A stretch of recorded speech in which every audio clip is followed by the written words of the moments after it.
বিপদ আসলেই প্রথমে বিশ্বনবী সাল্লাল্লাহু আলাইহি ওয়াসাল্লাম একটা দোয়া পড়তেন। কি পড়তেন? তিনি পড়তেন ইন্না লিল্লাহি ওয়া ইন্না ইলাইহি রাজিউন। নিশ্চয় আমরা আল্লাহর জন্য, নিশ্চয় আমরা কার দিকে ফিরবো ভাই? আবার কার দিকে ফিরবো? আওয়াজ করে বলুন তো, আমরা এসেছি কার কাছ থেকে, আবারও ফিরে যাব কার কাছে? এজন্য বিশ্বনবী পড়ছেন ইন্না লিল্লাহি ওয়া ইন্না ইলাইহি রাজিউন। নিশ্চয় আল্লাহর জন্য, ওই আল্লাহর দিকেই আমরা ফিরে যাব।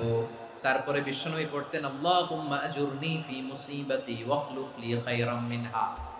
একসাথে প্রথমে পড়তেন ইন্না লিল্লাহি ওয়া ইন্না ইলাইহি রাজিউন, তারপর পড়তেন আল্লাহুম্মা আজুরনি ফি মুসিবাতি ওয়াখলুফ লি খায়রাম মিনহা, মানে আল্লাহ এই যে আমি বিপদে ধৈর্য ধারণ করলাম, এটার সব তুমি আমারে দাও, আর যেটা হারালাম এর চেয়ে ভালো কিছু দিয়ে মেকআপ করে দিও, ভালো কিছু দিয়ে বদল করে দিও। সুবহানাল্লাহ পড়েন। তাহলে বিপদ আসলে আমরা কি পড়ব? কথা বলেন।